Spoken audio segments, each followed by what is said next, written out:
Shalom bagi Bapak, Ibu, dan Saudara yang ingin memberikan persembahan, baik persembahan umum, persembahan perpuluhan, maupun janji iman untuk pembangunan gereja, dapat mengirimkan persembahan melalui mobile banking. Harap mengisi keterangan pada kolom keterangan. Tetap terhubung bersama kami di media sosial gereja kita agar Bapak, Ibu, dan Saudara dapat melihat jadwal ibadah online GBI Cililitan di Instagram @GBI Cililitan dan channel YouTube GBI Cililitan. Shalom saudara, sebelum kita memulai ibadah hari ini, mari kita bersama-sama membaca kitab Mazmur 91 dan mendeklarasikan Pentakosta yang ketiga sebagai tanda iman percaya kita kepada Tuhan Yesus. Mazmur 91, dalam lindungan Allah. Orang yang duduk dalam lindungan yang maha tinggi dan bermalam dalam naungan yang maha kuasa akan berkata kepada Tuhan, tempat perlindunganku dan kubu pertahananku, Allahku yang kupercayai. Sungguh, dialah yang akan melepaskan engkau dari jerat penangkap burung, dari penyakit sampar yang busuk. Dengan kepaknya ia akan melindungi engkau. Di bawah sayapnya engkau akan berlindung. Kesetiaannya ialah perisai dan pagar tembok. Engkau tak usah takut terhadap kedahsyatan malam, terhadap panah yang terbang di waktu siang, terhadap penyakit sampar yang berjalan di dalam gelap, terhadap penyakit menular yang mengamuk di waktu petang. Walau 1,000 orang rebah di sisimu dan 10,000 di sebelah kananmu, tetapi itu tidak akan menimpamu. Engkau hanya menontonnya dengan matamu sendiri dan melihat pembalasan terhadap orang-orang fasik. Sebab Tuhan ialah tempat perlindunganmu, yang maha tinggi telah kau buat tempat perteduhanmu. Malapetaka tidak akan menimpa kamu, dan tulah tidak akan mendekat kepada kemahmu. Sebab malaikat-malaikatnya akan diperintahkannya kepadamu untuk menjaga engkau di segala jalanmu. Mereka akan menantang engkau di atas tangannya, supaya kakimu jangan terantuk kepada batu. Singa dan ular tedung akan engkau langkahi. Engkau akan menginjak anak singa dan ular naga. Sungguh hatinya melekat kepadaku, maka aku akan meluputkannya. Aku akan membentenginya, sebab ia mengenal namaku. Bila ia berseru kepadaku, aku akan menjawab. Aku akan menyertai dia dalam kesesakan. Aku akan meluputkannya dan memuliakannya. Dengan panjang umur akan kukenyangkan dia, dan akan kuperlihatkan kepadanya keselamatan daripadaku. Pentakosta ketiga adalah pencurahan Roh Kudus yang dahsyat di zaman now melebihi yang terjadi di Asus Hastri. Pentakosta ketiga akan mengakibatkan penuaian jiwa yang terbesar dan yang terakhir sebelum Tuhan Yesus datang kembali. Pentakosta ketiga akan membangkitkan generasi Yeremia, yaitu anak-anak muda yang dipenuhi Roh Kudus, cinta mati-matian kepada Tuhan Yesus, tidak kompromi terhadap dosa, dan akan bergerak untuk memenangkan jiwa. Pentakosta ketiga lahir di Indonesia dan bergerak ke bangsa-bangsa. Gerakan ini dari timur ke barat dan akan kembali ke Yerusalem. Pentakosta ketiga akan memberikan kuasa untuk menyelesaikan amanat agung, dan setelah itu Tuhan Yesus datang kembali. Shalom Bapak Ibu Saudara yang dikasih Tuhan. Walaupun kita belum bisa beribadah bersama lagi di gereja, tapi kita tetap boleh mengucap syukur sebab Tuhan izinkan kita untuk boleh beribadah bersama lewat ibadah online hari ini. Mari Bapak Ibu Saudara yang dikasih Tuhan, kita siapkan hati yang terbaik, kita siapkan penyembahan kita yang terbaik buat Tuhan. Mari kita sembah Tuhan. Terima kasih Tuhan Yesus. Terima kasih Yesus. Engkau baik Tuhan. Terima kasih Yesus. Kami sembah Engkau Tuhan. Kami tinggikan nama-Mu. Yesus. Terima kasih Tuhan Yesus. Terima kasih Tuhan. Terima kasih buat hari ini Tuhan. Terima kasih buat kesempatan kami masih boleh beribadah Tuhan dari rumah kami masing-masing Tuhan Yesus. Kami mengucap syukur Tuhan Yesus atas apapun yang boleh terjadi dalam hidup kami Tuhan. Tuhan, kami mau mulai ibadah kami Tuhan Yesus. Berkati ibadah kami Tuhan. Engkau yang sertai, Engkau yang turut ikut campur Tuhan. Dimanapun kami berada Tuhan, tempat kami di rumah kami masing-masing Tuhan.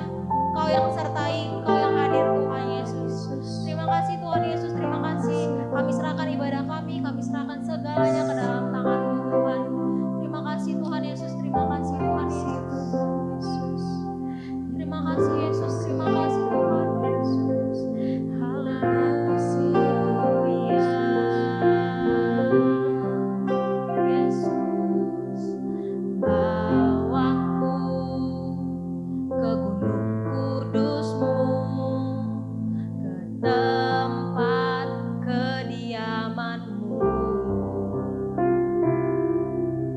Biar kemuliaan melingkupi hidupku dan jiwaku kan dipuaskan. Hanya dekat-Mu Tuhan Yesus, itu yang kami perlu Tuhan Yesus. Kau sumber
Selamat hari Minggu, saudara sekalian. Saya percaya dimanapun saudara berada, semua aman dalam lindungan Tuhan. Pada edisi Voice of Pentecost kali ini, kita akan membahas bagaimana memperkatakan Mazmur 91 dengan benar. Sekarang wabah COVID-19 masih melanda Indonesia dan juga negara-negara lainnya. Umumnya, pemimpin gereja serta jemaat merujuk kepada teks Mazmur 91 sebagai doa permohonan perlindungan dari wabah COVID ini ataupun ancaman lainnya. Di gereja kita sendiri, gembala sidang dan pembina sudah mendapatkan tuntunan Roh Kudus mengenai memperkatakan Mazmur 91 beberapa tahun terakhir. Nah, seringkali yang menjadi pertanyaan jemaat adalah, kenapa sudah berdoa dengan Mazmur 91 tetap terkena COVID-19? Atau apa bedanya memperkatakan Mazmur 91 dengan mantra atau jimat? Untuk itu, mari kita simak pembahasannya sebagai berikut. Poin yang pertama, Mazmur 91 itu dipilih sebagai rujukan doa permohonan perlindungan. Di dalam Alkitab, baik di dalam Perjanjian Lama maupun Perjanjian Baru, ilmu sihir itu kenajisan bagi Tuhan. Cara memperkatakan Mazmur ini adalah sebagai doa permohonan kepada Tuhan. Sebagaimana si penulis Mazmur juga menggantungkan hidupnya kepada Tuhan. Pemazmur berdoa kepada Tuhan, tempat perlindunganku dan kubu pertahananku, Allahku yang kupercayai. Hal ini menunjukkan penekanan sumber perlindungan tidak terletak dari teks tersebut, tetapi dari Tuhan yang dikenali dengan intim. Dialah yang memberikan perlindungan tersebut. Kedua, kalau saudara membaca kalimat-kalimat yang dipakai, seperti malapetaka tidak akan menimpa kamu, tulah tidak akan mendekat kepada kemahmu. Itu adalah pernyataan iman sang pemazmur kepada Tuhan yang melindungi. Kebenaran ini bukan berarti orang percaya tidak akan pernah mengalami bahaya atau sakit penyakit semasa hidupnya. Tetapi di tengah-tengah masa susah dan kesesakan hidup pun, Allah turut bekerja dalam segala sesuatu untuk mendatangkan kebaikan bagi mereka yang mengasihi Dia. Poin nomor 2, bagaimana dengan orang percaya yang sudah memperkatakan Mazmur 91 namun terkena COVID-19 atau penyakit lainnya juga? Poin pentingnya saudara adalah memperkatakan dan membaca teks Mazmur 91 sebagai doa. Apa sih doa itu? Doa itu kan berarti memohon kepada belas kasihan dan kedaulatan Tuhan dalam bertindak. Di luar peristiwa COVID pun kita sering menjumpai orang-orang percaya yang terkena sakit penyakit atau bencana atau dia meninggal. Kejadian-kejadian ini kan tidak membuat kita kehilangan kepercayaan kepada Tuhan yang sanggup menyembuhkan dan melindungi. Iman kepercayaan umat Pentakosta itu adalah Allah masih berdaulat. Allah masih mau melakukan mujizat meskipun realitasnya ada yang sakit dan meninggal juga. Rasul Paulus berkata, siapakah yang akan memisahkan kita dari Kristus? Penindasankah? Kesesakan? Penganiayaan? Kelaparan? Ketelanjangan? Bahaya atau pedang? Tetapi dalam semuanya itu, kita lebih daripada orang-orang yang menang oleh Dia yang telah mengasihi kita. Saudara, konteks ayat ini menunjukkan orang percaya diizinkan masuk dalam kesesakan, masuk dalam bahaya mungkin, termasuk sakit penyakit. Bukan berarti kita tidak pernah mengalami bahaya dan ancaman sakit penyakit. Justru, di tengah ancaman itulah kita berdoa Mazmur 91. Kita memohon kepada Tuhan perlindungan. Apapun hasilnya, iman kita berkata bahwa Allah itu adalah kubu pertahananku. Allahku yang kupercayai. Apa kesimpulannya? Iman kepercayaan orang Pentakosta adalah Allah tetap sebagai sumber perlindungan, sumber mujizat, sumber kesembuhan kita. Sikap kita sama seperti Mazmur 91. Bergantung. Kita memasrahkan jiwa dan tubuh kita kepada Tuhan. Kita mempertahankan kesaksian iman dengan cara mempercayai firman Tuhan meskipun realita dunia berbicara sebaliknya. Kita memperkatakan Mazmur 91 sebagai doa perlindungan dengan iman kepercayaan yang teguh bahwa Allah sanggup melindungi keluarga dan gereja kita. Saya berdoa saudara semua aman dalam perlindungan Tuhan. Tuhan Yesus memberkati.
katakan, apapun yang keluar dari mulut bibir hamba-Mu Tuhan Yesus, biar itu yang boleh berasal daripada-Mu saja Tuhan Yesus. Terima kasih, berkati juga kami Tuhan, jemaat-Mu yang ada di rumah Tuhan, biar kami mau dengar-dengaran Tuhan, kami mau duduk diam Tuhan mendengar firman-Mu, dan firman yang disampaikan boleh kami lakukan Tuhan dalam kehidupan kami sehari-hari, bahkan menjadi rema dalam kehidupan kami Tuhan Yesus.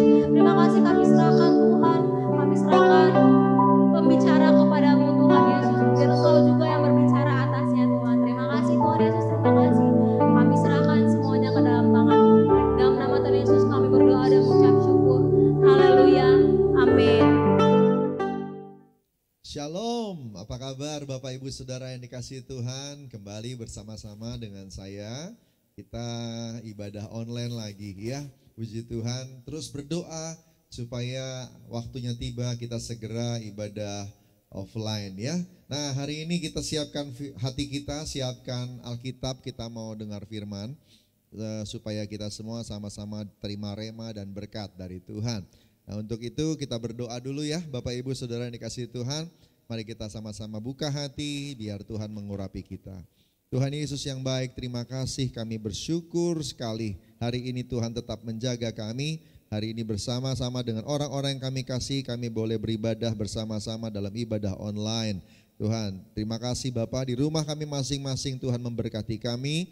Urapan Tuhan turun, waktu kami dengar firman, biarlah yang sakit disembuhkan dalam nama Yesus Tuhan, yang terikat dilepaskan dalam nama Yesus Tuhan. Dan biarlah Tuhan setiap kami diberkati. Buka telinga hati dan rohani kami, biar kami semua boleh siap menerima lawatan Tuhan. Dan Tuhan banyak bicara, bukan hanya lewat bibir lidah hamba, tapi juga langsung ke hati kami masing-masing. Terpuji namamu, kami siap dengar firman, biar kami jadi orang-orang yang merdeka, orang-orang yang bebas dalam Tuhan. Dalam nama Tuhan Yesus, haleluya. Amin. Puji Tuhan, haleluya. Sudah dikasih Tuhan, hari ini adalah hari spesial, bulan ini adalah bulan spesial buat kita di Republik Indonesia. 17 Agustus 2020, kita merayakan hari kemerdekaan Republik Indonesia. Amin saudara, ya puji Tuhan. Nah saudara yang dikasih Tuhan, 75 tahun, luar biasa loh negeri kita dimerdekakan sama Tuhan. Dan kita semua mulai menjalani perjalanan sebagai sebuah bangsa. Walaupun mungkin baru tahun 1950 kita benar-benar memerintah sebagai bangsa yang tanpa gangguan, tanpa ada usaha untuk merebut kembali kemerdekaan kita, tetapi kita sudah deklarasikan dari tahun 1945. Ada perjuangan di sana untuk menjadi sebuah bangsa. Bahkan sampai hari ini kita terus berjuang untuk jadi bangsa yang lebih baik lagi. Kita sudah merdeka dari penjajahan kolonialisme, tapi belum merdeka dari kemiskinan, belum merdeka dari korupsi. Nah, doakan Indonesia. Amin. Doakan Indonesia supaya kita semua jadi negeri yang benar-benar, bangsa yang benar-benar merdeka. Dan sebelum orang lain menjadi merdeka sebenar-benarnya, kita sebagai gereja harusnya jadi orang yang lebih dulu merdeka di dalam Tuhan. Amin. Nah, apa itu merdeka dalam Tuhan? Saya mau ajak kita semua belajar dari sebuah kutipan firman yang diajarkan oleh Rasul Paulus, yang punya definisi sendiri tentang orang merdeka atau orang yang bebas. Apa itu orang bebas dalam Tuhan? Orang merdeka dalam Tuhan. 1 Korintus 7 ayat 22, mari kita lihat sama-sama firman Tuhan. 1 Korintus 7 ayat 22 berkata demikian. Sebab seorang hamba yang dipanggil oleh Tuhan dalam pelayanannya adalah orang bebas milik Tuhan. Demikian pula orang bebas yang dipanggil Kristus adalah hambanya. Seorang hamba yang dipanggil oleh Tuhan dalam pelayanannya adalah orang bebas milik Tuhan. Dan orang bebas yang dipanggil Kristus adalah hambanya.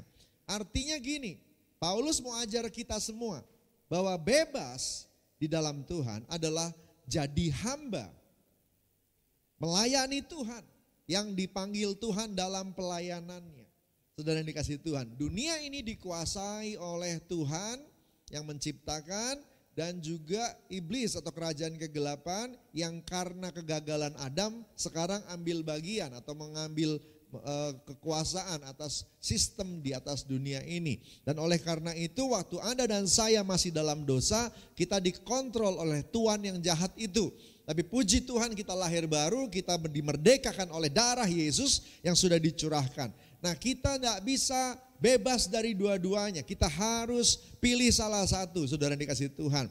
Dan yang paling bagus adalah melayani Tuhan, jadi hambanya Tuhan. Yang setuju sama saya katakan amin. Katakan haleluya. Saudara dikasih Tuhan, seorang hamba yang dipanggil oleh Tuhan dalam pelayanannya adalah orang bebas milik Tuhan.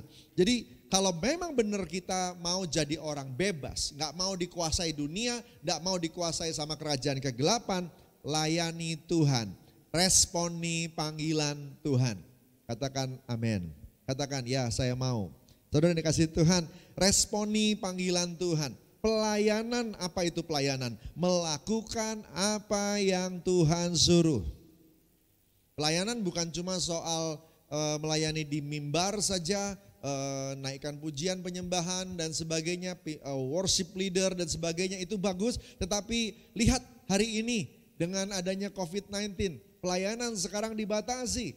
Saudara dikasih Tuhan, ternyata melayani di multimedia itu pun pelayanan, melayani di sosmed itu pun pelayanan, saudara yang dikasih Tuhan. Jadi tidak harus ya semuanya itu harus di mimbar. Kita mau responi atau enggak, itu aja masalahnya. Ya. Nah, mana bisa kita melayani Tuhan yang hebat itu dengan kekuatan kita sendiri. Pasti akan terbatas. Kekuatan kita akan terbatas, hati kita enggak terlalu besar untuk melayani pekerjaan Tuhan yang besar. Saudara, pelayanan itu perlu pribadi yang ketiga yang dari Allah yang akan menolong kita. Siapa itu? Roh Kudus. Pelayanan perlu Roh Kudus yang memimpin, yang ambil bagian di dalam hidup kita, saudara dikasih Tuhan. Melayani Tuhan, mari orang hamba-hamba Tuhan, orang bebas milik Tuhan yang dipanggil Kristus yang adalah hambanya. Engkau menjadi orang-orang yang melayani kehendak Bapa, kehendak Tuhan. Di era Pentakosta ketiga ini, Roh Kudus dicurahkan dengan kapasitas yang makin besar. Untuk apa Roh Kudus melawat besar-besaran? Tidak mungkin tanpa akibat atau tanpa sebab. Dalam masa biasa saja, dengan penuh Roh Kudus, kita akan melayani Tuhan dengan kuasa yang hebat. Ya, kita akan melayani Tuhan dengan karunia-karunia, dapat penglihatan, bahkan pada waktu naikkan pujian penyembahan, hadirat Tuhan turun, mengalir dalam karunia-karunia, kita bisa bernubuat, kita bisa berdoa, orang sakit itu sembuh karena Tuhan menyembuhkan lewat kita, lewat doa kita. Saudara dikasih Tuhan, itu ketika masa-masa biasa. Tetapi hari-hari ini, era Pentakosta ketiga, Roh Kudus dicurahkan dengan luar biasa. Saya tidak percaya bahwa hidup orang Kristen, pelayanan orang Kristen, akan biasa-biasa hari-hari ini. Kalau benar Roh Kudus itu dicurahkan luar biasa, dampak lewat kehidupan kita harusnya juga luar biasa. Yang setuju katakan amin. Saudara dikasih Tuhan, dampak langsung ketika Roh Kudus memimpin hidup seseorang, orang itu akan jadi orang bebas milik Tuhan. Orang bebas yang dipakai Tuhan dalam rencananya. Tahukah Anda, melakukan firman Tuhan tidak akan bisa kita lakukan kalau nggak ditolong Roh Kudus. Jadi definisi bebas, merdekanya Paulus adalah begini, ketika kita bebas menggenapi firman Tuhan. Haleluya. Bebas menggenapi firman Tuhan. Dosa, daging menghalangi kita melakukan firman Tuhan. Silahkan cek dan periksa dirimu sendiri. Siapa dari Anda yang begitu gampang tiap kali disakiti bisa langsung mengampuni? Coba bayangin untuk satu ayat saja, ngampunin orang yang bersalah pada kita. Susah loh melakukannya. Ya. Kenapa? Karena Anda dan saya belum benar-benar bebas. Butuh benar-benar dipimpin oleh Roh Kudus, baru kita menjadi orang bebas. Bebas menggenapi firman Tuhan. Ya. Secara de jure-nya, ya, secara hukumnya, Anda dan saya sudah bebas oleh darah Yesus.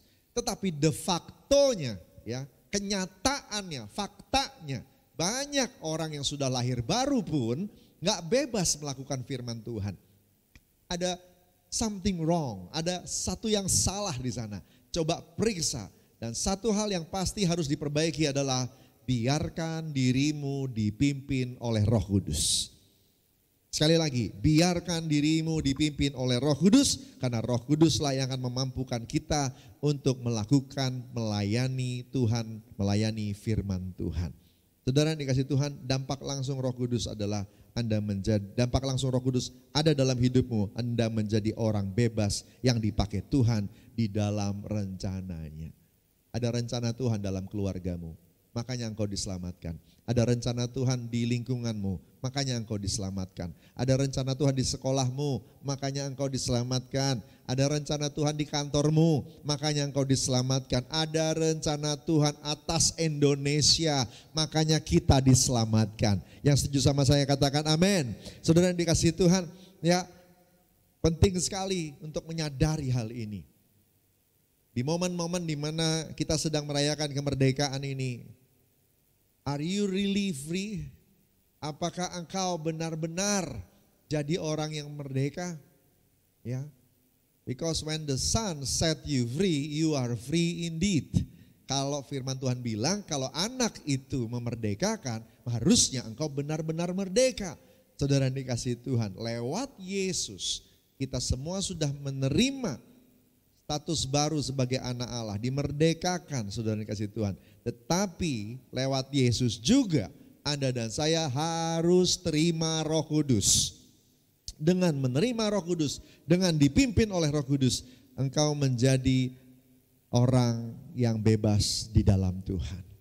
Mari saudara dikasihi Tuhan, jadi orang yang benar-benar penuh dengan Roh Kudus. Amin. Bukan cuma bisa bahasa roh. Bahasa roh itu hanya tanda saja bahwa engkau pernah satu waktu dipenuhi oleh Roh Kudus. Itulah yang namanya baptisan roh.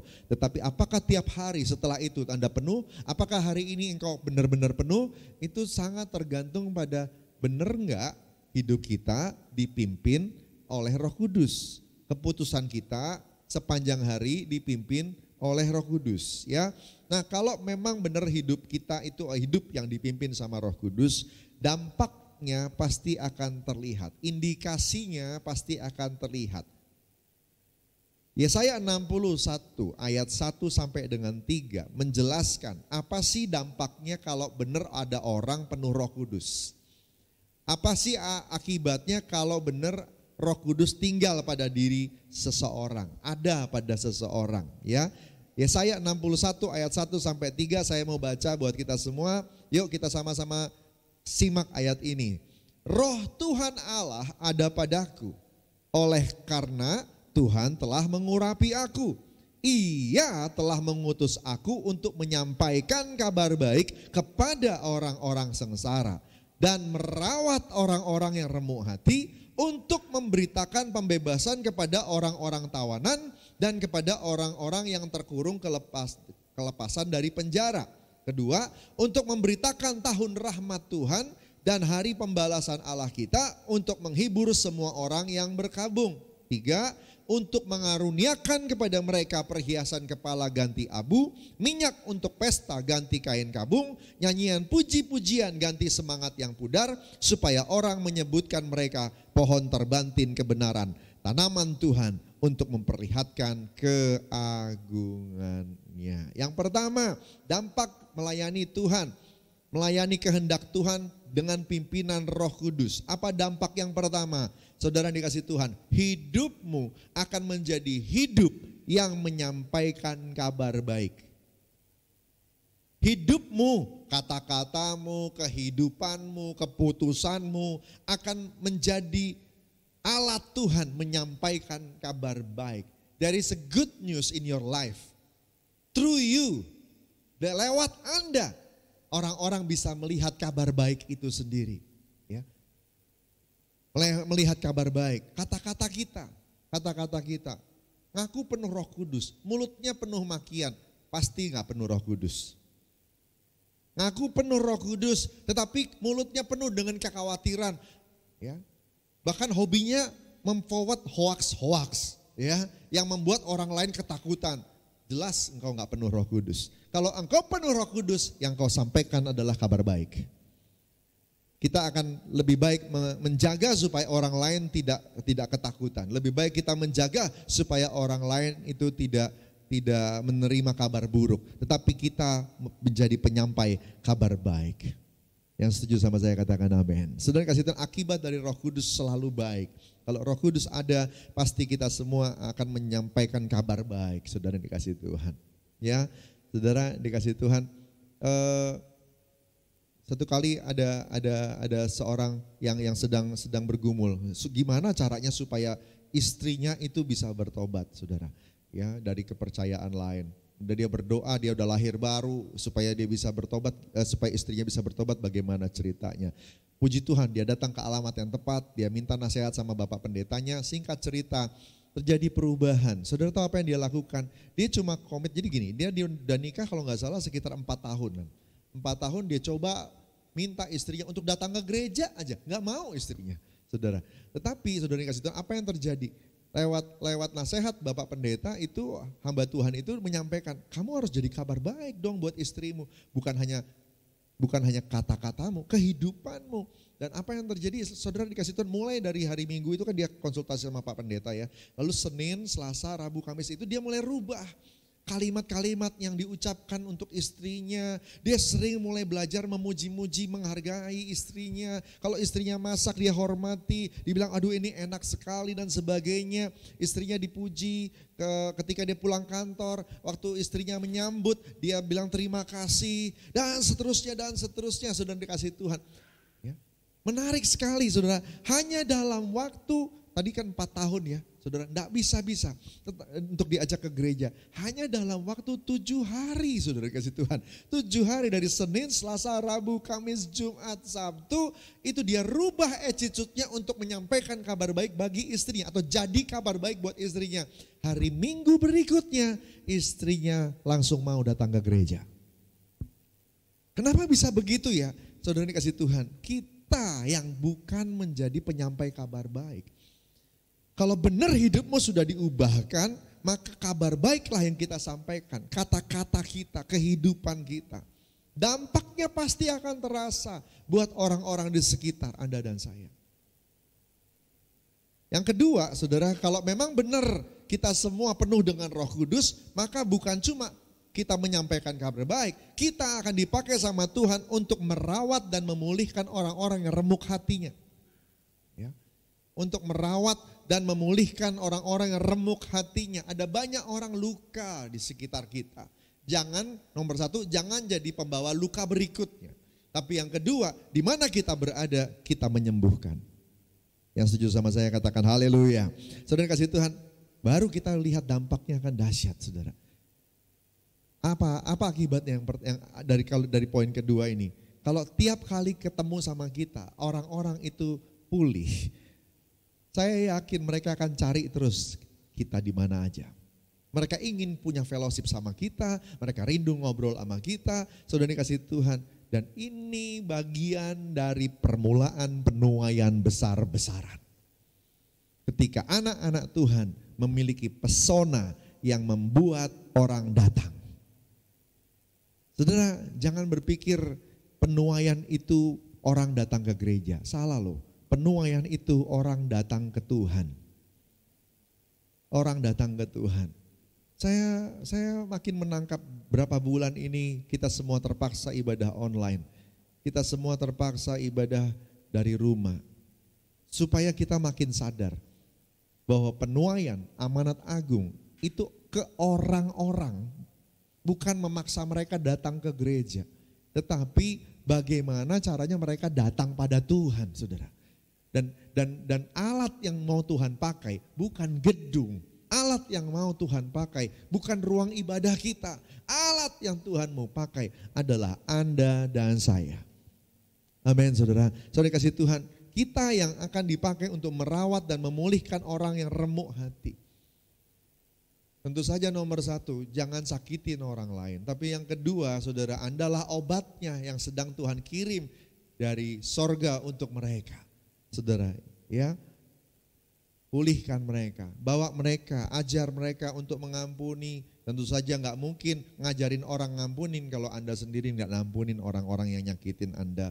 Dan saudara yang dikasih Tuhan, ini adalah dampak yang hanya bisa dikerjakan oleh orang yang penuh dengan Roh Kudus. Yang ketiga, kabar pembebasan untuk yang terbelenggu dan terpenjara. Kita jadi kabar baik, kita menyampaikan kabar positif. Kalau tadi bicara tentang memulihkan hati yang ada di sini, kalau yang ketiga ini kita jadi alat Tuhan memulihkan yang ada di sini, yang ada di pikiran. Karena belenggu yang dimiliki oleh orang-orang itu rata-rata ada di pikiran mereka. Bantu mereka untuk bisa bebas.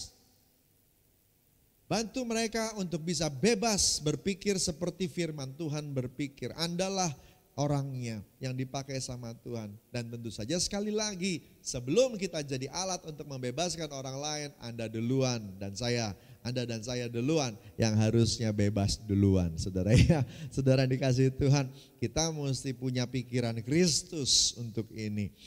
Ya, sampaikan kabar pembebasan untuk yang terbelenggu dan terpenjara. Bagaimana caranya ya? Ya makanya kita mesti banyak baca Alkitab. Nggak bisa enggak, ya baca Alkitab, renungkan firman Tuhan siang dan malam, ya baca Alkitab. Saya support yang Anda yang membaca 10 pasal sehari, silahkan, ya tapi saya juga nggak paksa. Yang penting buat saya adalah begini, saudara dikasih Tuhan, waktu membaca itu Anda dapat rema atau tidak? Ya, karena kalau bacanya cuma baca gitu aja, nggak tahu juga ya, nggak maksimal. Waktu membaca itu harus dapat rema atau enggak, ya, catat atau enggak, ya, karena rema itu yang nanti akan jadi iman, rema itu yang nanti akan membaharui pikiran, karena nancep gitu ya, bukan cuma selewat begitu. Saudara dikasih Tuhan. Nah kalau cuma baca begitu saja, pikiran kita sendiri tidak dimerdekakan. Ayo baca Alkitab supaya dimerdekakan. Baca Alkitab bukan supaya dijadwal pelayanan. Baca Alkitab bukan supaya dipandang baik oleh orang-orang sekitar. Baca Alkitab supaya Alkitab mengubah Anda dan saya. Yang keempat, kesimpulan dari 1, 2, 3 yaitu mengubah orang-orang di sekitar kita. Dimanapun kita berada, semua yang ketemu sama kita berubah. Kalau dalam masa COVID-19 ini mungkin kita akan jarang ketemu sama orang. Nah di sini saya mau ajak Bapak Ibu Saudara semua.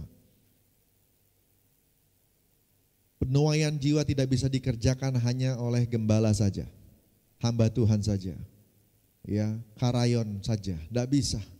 Kita mesti lakukan sama-sama. Untuk ini saya mau ajak kita semua. Anda yang sudah terjangkau dan Anda yang sudah ada di dalam Kristus atau aman dalam pelayanan gereja. Anda terjangkau lewat Cool, Anda terjangkau lewat ibadah online, puji Tuhan. Tahukah Anda ada banyak yang gak terjangkau?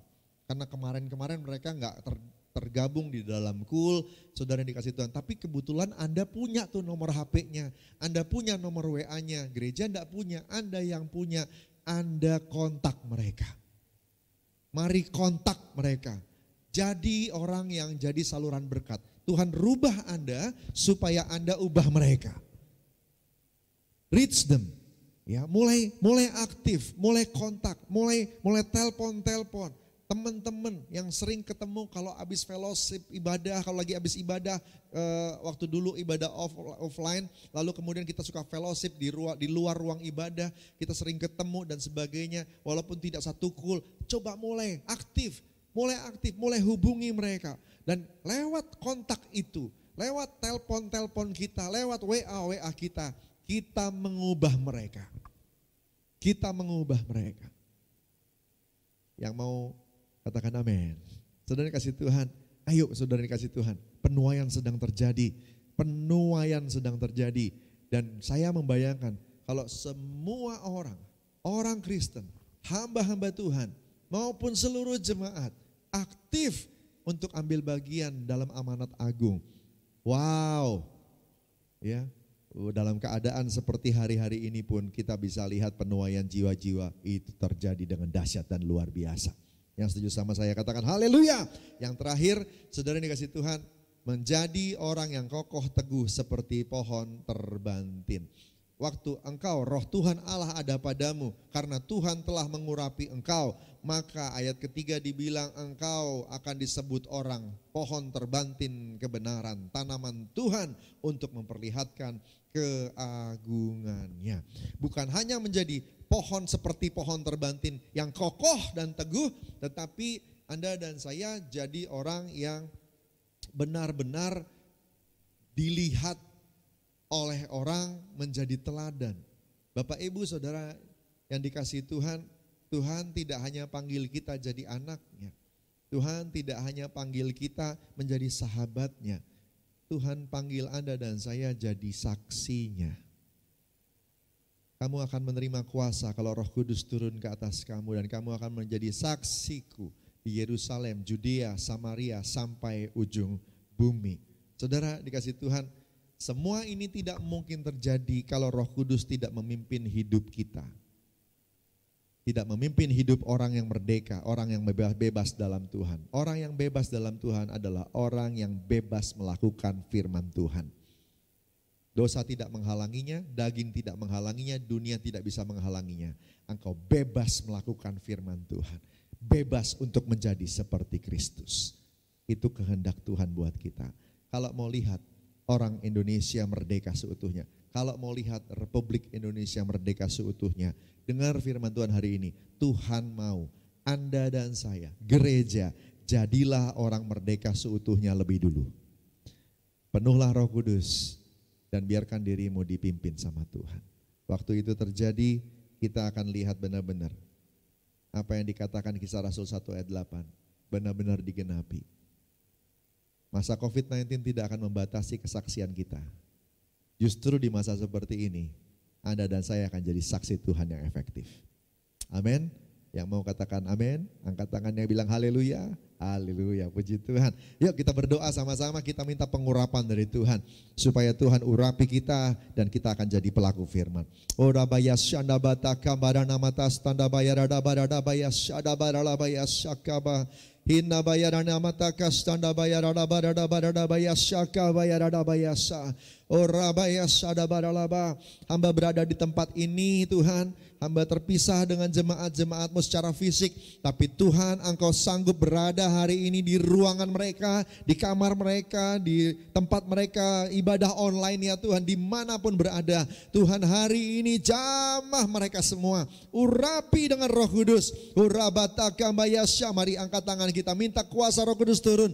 Urabaya yang sudah bahasa roh sama-sama. Kiradabataka bayasya dabaralaba. Yang belum bisa bahasa roh minta sama Tuhan. Orabaya sanda bataka baya syaka baya baralaba. Orabaya syaka baralaba. Sepakat kami minta saat ini, Tuhan Roh Kudus turunkanlah, baptis mereka dengan bahasa-bahasa baru, penuhi dengan Roh Kudus. Tuhan Yesus jamah mereka semua dalam nama Tuhan Yesus, dimanapun mereka berada. Biarlah Tuhan mereka semua diubah oleh kuasa Roh Kudus, jadi orang bebas milik Tuhan. Biar kami semua hidup melakukan firman Tuhan, menjawab dan meresponi panggilan Tuhan, jadi orang yang berdampak bagi sekitar kami. Tuhan, ini kehendak-Mu, biar kami semua jadi gereja yang menjadi saksi Kristus. Urapi hamba-hamba-Mu, urapi anak-anak-Mu semuanya dalam nama Tuhan Yesus. Kalau hari-hari ini ada yang sedang dalam kelemahan tubuh, sembuhkan oleh bilur Yesus. Aku berkata, sembuhlah engkau dalam nama Tuhan Yesus. Kuasa Tuhan nyata dan biar pemulihan terjadi. Yang lemah jadi kuat dalam nama Yesus Tuhan. Yang lemah jadi kuat dalam nama Yesus Tuhan. Pemulihan keluarga sedang terjadi, kesembuhan sedang terjadi dalam nama Tuhan Yesus. Terima kasih Bapak, terima kasih. Ini bukan waktunya untuk orang-orang mengambil keputusan mundur dari pelayanan, mundur dari kerajaan-Mu ya Tuhan. Biar setiap kami maju dalam rencana Tuhan, maju dalam kehendak Tuhan. Kami menggenapi semuanya. Kami jadi orang yang tidak tergoncangkan seperti Tuhan kami yang tak tergoncangkan. Terima kasih Bapa, terima kasih Tuhan, terima kasih hari ini pemulihan sedang terjadi. Api Roh Kudus, api Pentakosta ketiga yang sedang dicurahkan dengan dahsyat dan luar biasa terjadi dimanapun kami beribadah hari ini. Ada dalam diri kami, menyala-nyala bagi Tuhan. Terpuji namamu ya Tuhan. Terima kasih Aba, terima kasih Tuhan Yesus. Terima kasih Bapa. Dalam nama Tuhan Yesus. Haleluya. Amin. Puji Tuhan. Haleluya. Tuhan memberkati Bapak Ibu Saudara semua. Baik Bapak Ibu Saudara yang dikasihi Tuhan, kita mau terima doa berkat. Yuk angkat tangan kita sama-sama buka hati terima berkat Tuhan. Terimalah berkat berlimpah-limpah dari Allah Bapa di surga, kasih karunia yang setia dari Tuhan Yesus Kristus, persekutuan manis dengan Roh Kudus menyertai kita semua dari hari ini sampai Maranatha. Yesus datang kedua kali, jemput di awan permai sebentar lagi, terus kekal sampai selama-lamanya. Yang diberkati Tuhan, sama-sama katakan amin. Haleluya. Selamat hari Minggu.